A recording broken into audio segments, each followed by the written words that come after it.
Bismillahirrahmanirrahim. Assalamualaikum warahmatullahi wabarakatuh. Waalaikumsalam warahmatullahi wabarakatuh. Waalaikumsalam warahmatullahi wabarakatuh. Baik anak-anak, sebelum kita mulai pembelajaran pada pagi hari ini, kita awali dulu dengan membaca doa mau belajar bersama-sama. Oke, baik anak-anak sekalian, pada pagi hari ini Bu Dewi akan menyampaikan satu materi untuk pelajaran bimbingan konseling di layanan bimbingan belajar kelas 8. Ya. Pada materi di pagi hari ini kita akan mengenal gaya-gaya belajar. Mengenal gaya-gaya atau cara-cara belajar. Karena masing-masing anak itu nanti akan memiliki gaya atau cara belajar yang berbeda-beda. Nah, sekarang kita akan melihat apa tujuan dari kita mempelajari materi ini. Nah, yang pertama itu anak-anak atau siswa itu dapat mengenali gaya belajar pada diri mereka masing-masing. Ya. Kemudian yang kedua, siswa dapat memakai gaya belajarnya agar mendapat hasil belajar yang maksimal.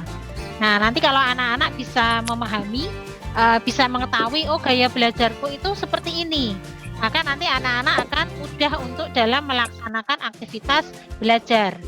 Nah, cuma ini menjadi tantangan yang cukup besar bagi anak-anak karena sampai saat ini kita masih melaksanakan pembelajaran jarak jauh, ya, belum diizinkan untuk melaksanakan pembelajaran tatap muka di sekolah. Maka anak-anak dituntut untuk bisa melaksanakan atau melakukan belajar secara mandiri. Nah, harapannya nanti dengan anak-anak mengetahui gaya belajar masing-masing, itu nanti anak-anak bisa menetapkan strategi apa yang bisa saya gunakan ketika saya belajar. Jadi kita akan melihat gaya belajar itu apa saja. Jadi ada 3 gaya belajar yang bisa kita ketahui, ya. Yang pertama adalah gaya belajar visual. Cara kita belajar itu dengan cara melihat, ya, entah itu melihat tulisan atau membaca gitu ya, atau mungkin melihat tayangan atau melihat film seperti itu. Nah, kemudian gaya belajar yang kedua yaitu auditorial, yaitu cara belajar dengan mendengarkan. Belajarnya itu dengan cara mendengarkan. Jadi mungkin ada dari kalian itu kalau belajar itu dengan cara mendengarkan, ya, dengan cara mendengarkan penjelasan dari Bapak Ibu guru. Jadi lebih banyak mendengarkan, tidak melihat. Seperti misalnya kalian mengikuti Zoom meeting seperti ini. Nah, nanti materi yang masuk ke kepada anak-anak itu lebih banyak diserapnya melalui suara, ya, dengan cara mendengar. Kemudian yang ketiga yaitu cara belajar kinestetik, yaitu belajar dengan cara bergerak dan memegang atau melakukan praktek. Nah, ini ada beberapa siswa itu kalau kita nanti sudah PTM, sudah masuk sekolah, itu nanti ada beberapa siswa itu ketika belajar di kelas itu dia tidak bisa anteng, ya, tidak bisa anteng. Jadi ketika guru sedang menerangkan pelajaran di depan kelas, bisa jadi mungkin dia nyambi melakukan aktivitas gitu ya, pokoknya dengan cara bergerak. Atau bisa jadi dia cara belajarnya itu dengan dia harus praktek betul, ya. Dia akan lebih mudah memahami pelajaran itu dengan praktek langsung. Ya, jadi gaya belajar itu ada 3, yaitu gaya belajar secara visual, kemudian cara belajar secara auditorial, cara belajar secara kinestetik. Nah, kalau kita bisa mengenali cara belajar kita masing-masing, itu kita enak untuk melaksanakan aktivitas belajar secara mandiri. Seperti kalau Bu Dewi itu tipe belajar atau gaya belajarnya itu adalah gaya belajar secara visual. Jadi harus melihat, ya, harus membaca secara detail. Kalau tidak melihat, tidak membaca secara detail, nggak bisa masuk ke dalam memori, kan begitu. Nah, ini gaya belajar, ya. Nah, kita mulai dari gaya yang pertama. Nah, kita akan melihat ciri-ciri orang atau siswa yang belajar secara visual di dalam belajar, ya. Yang pertama, dia akan lebih mudah mengingat apa yang dilihat daripada yang didengar. Ya, seperti kalau Bu Dewi itu misalnya sedang belajar itu ada catatan. Jadi nanti misalnya mempelajari rumus matematika. Rumus matematika, untuk mengingat rumus matematika, Bude akan membayangkan rumus matematika itu catatannya di sebelah mana. Oh, di buku catatan itu tulisan rumus matematika itu ada di buku catatan, kemudian posisinya ada di atas, misalnya gitu. Nah, itu cara belajar orang yang visual seperti itu. Jadi dibayangkan. Nah, ini ya, mengingat itu dengan cara melihat itu tadi, dilihat posisinya ada di mana kan ini ya. Kemudian yang berikutnya, tidak pandai memilih kata-kata dalam bicara. Maka biasanya orang yang tipe visual itu kalau mau ngomong kadang dicatat dulu. Ya, dicatat dulu dia. Nah, jadi biar tidak melakukan kesalahan.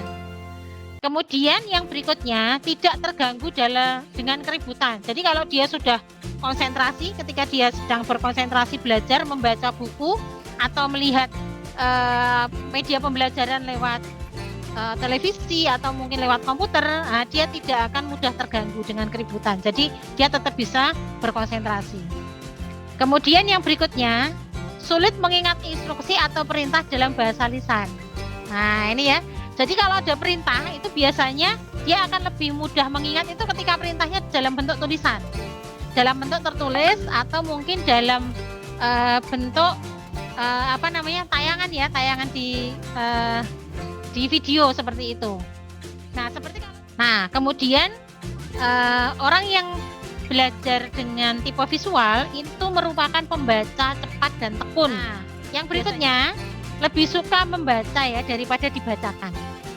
Ya, jadi anak-anak yang memiliki tipe belajar secara visual itu lebih suka baca sendiri daripada dibacakan.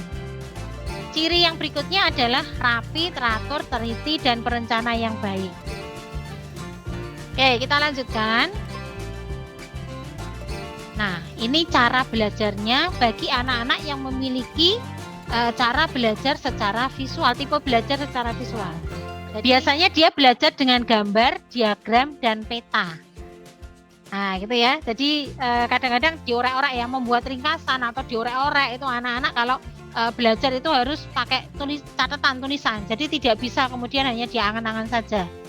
Ya, kemudian membuat coretan, simbol, tanda-tanda penting. Nah, ini orang-orang dengan tipe belajar secara visual. Ya, kemudian belajarnya menggunakan video, gambar-gambar berwarna. Nah, seperti itu. Ini akan lebih mudah memahami materi pelajaran dengan cara seperti itu. Nah, ini cara belajar dengan tipe visual. Oke, kita akan melihat ya, apakah anak-anak nanti tipe belajarnya visual atau auditorial atau kinestetik. Oke, boleh dibuka mic-nya masing-masing. Nah, kita akan melakukan tes tipe visual nih. Nah, di sini nanti setelah ini Bude akan tayangkan beberapa gambar. Nah, nanti tugasnya anak-anak adalah menyebutkan warna apa yang ada pada tulisan di layar berikut ini. Oke, ini warna apa ini? Hijau. Warna apa ini? Biru. Oke, warnanya warna biru. Anak-anak tertipu ya, ini tulisannya hijau, padahal warnanya adalah biru. Nah, kalau anak yang tipe belajarnya visual, itu dia yang diperhatikan adalah warnanya, bukan tulisannya. Ya, seperti itu. Ini, jadi anak yang tipe belajarnya visual itu tadi yang diperhatikan adalah warnanya. Oh, warna biru, jadi spontan langsung menjawab biru. Nah, tapi kalau yang bukan visual, pasti dia akan menjawab warnanya hijau. Padahal itu tulisannya aja ya. Oke, kita lanjutkan. Sekarang ini warnanya apa? Kuning. Baik, yang ini? Coklat. Ungu. Apa coba? Oke, ada yang mungkin mengatakan ungu, ada yang mengatakan agak abu-abu ya, seperti itu. Oke, masih ada lagi nggak ya? Nah, ini warna apa ini? Hijau. Oke, warna hijau ya. Oke, masih ada lagi nggak? Ini warna apa ini? Pink. Biru. Warna apa ini? Pink. Biru apa pink? Pink. Oke, warnanya pink ya, bukan warna biru ya. Ya, baik. Nah, itu tadi ya, ciri orang yang belajar secara visual. Jadi yang dilihat itu adalah dia akan fokusnya ke warnanya, bukan tulisannya. Jadi kalau dia fokusnya Kalau yang visual itu tadi dia fokusnya ke warna bukan ke tulisan. Maka begitu ditampilkan itu tadi yang dia lihat langsung warna bukan tulisannya. Ya, jadi kalau ada yang mengatakan tadi warna biru pada warnanya pink, tulisannya biru, nah berarti bisa jadi bukan visual tipe belajarnya. Oke, sekarang kita akan melihat ciri-ciri orang auditorial. Ya, auditorial itu dengan mendengar ya, dia lebih banyak ke mendengar. Nah, ini biasanya suka ngomong sendiri. Suka bicara kepada diri sendiri waktu belajar. Artinya apa? Ketika anak-anak belajar, membaca itu tidak anteng ya. Tapi membaca itu mocot tapi mulutnya juga ngomong. Nah, jadi yang dia baca itu dia ucapkan. Nah, dia ucapkan karena dia akan lebih mudah menyerap materi pelajaran itu ketika dia membacanya itu diucapkan. Ya. Karena dia juga mendengar apa yang dia ucapkan itu tadi. Nah, ini tipe auditorial. Yang berikutnya, mudah terganggu oleh keributan waktu belajar.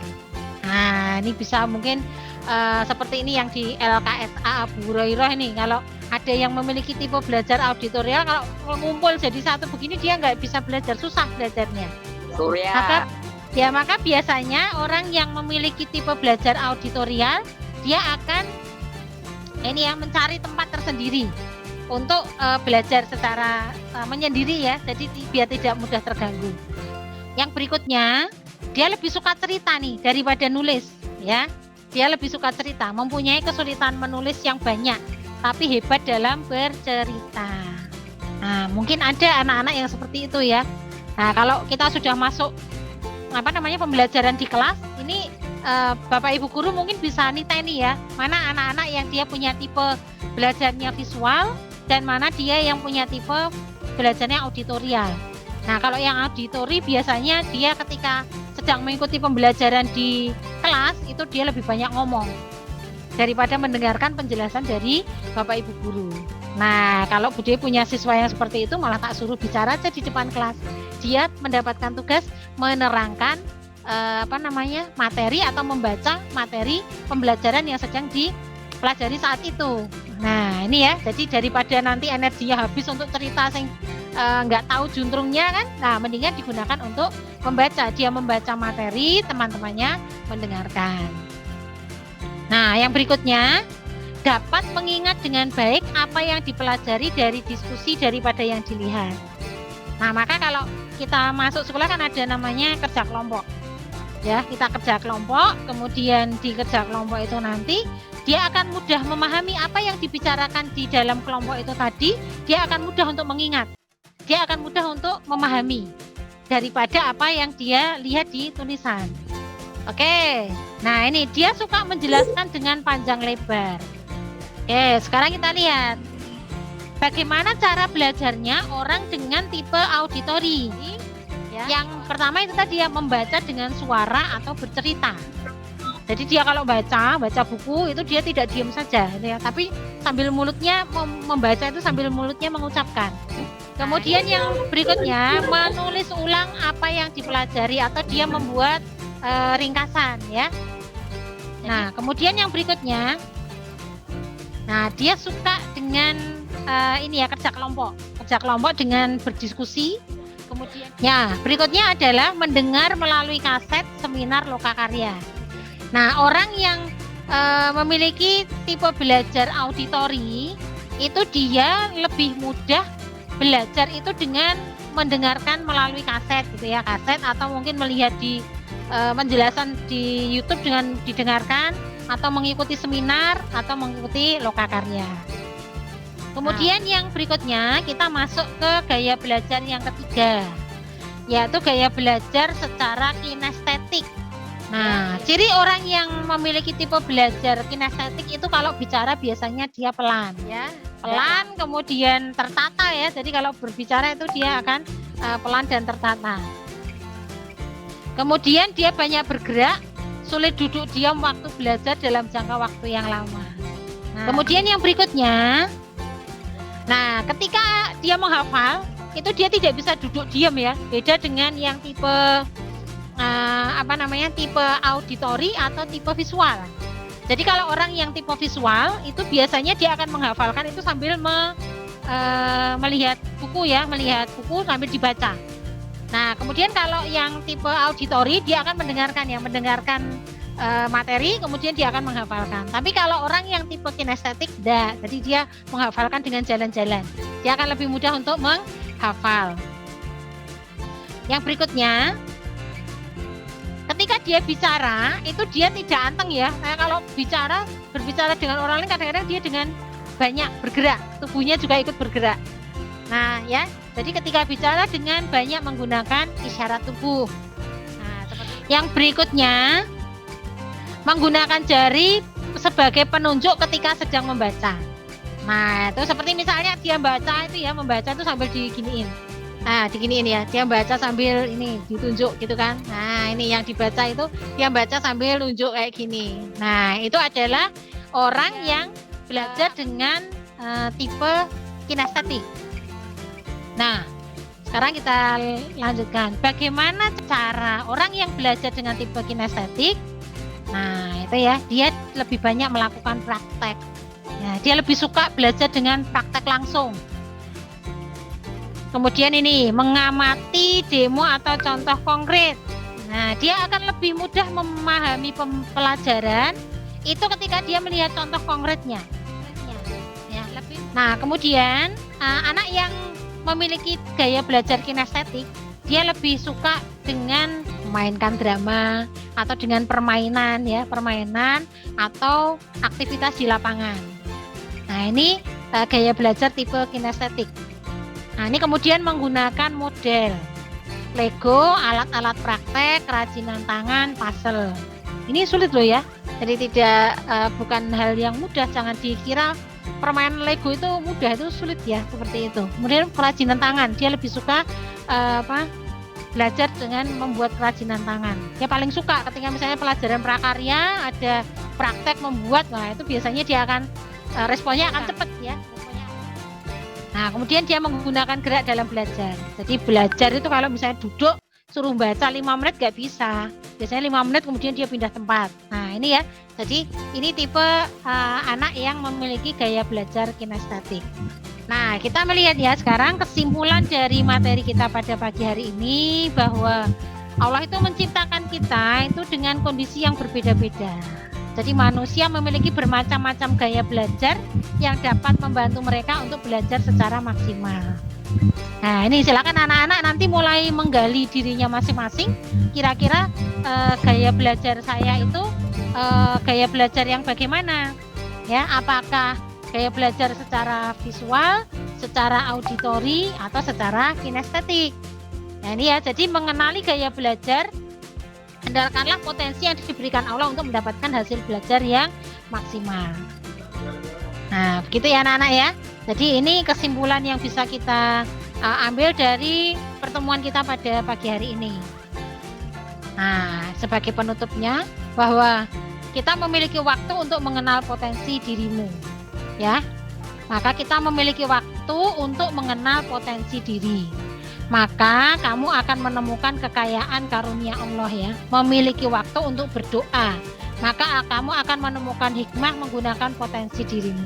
Nah, demikian ya anak-anak pembelajaran kita pada pagi hari ini, bagaimana kita bisa mengetahui tentang gaya-gaya belajar yang sudah dikaruniakan Allah kepada kita.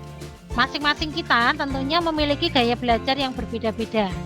Ya, tinggal nanti anak-anak melihat kembali apakah gaya belajar saya itu visual, apakah auditori, apakah kinestetik.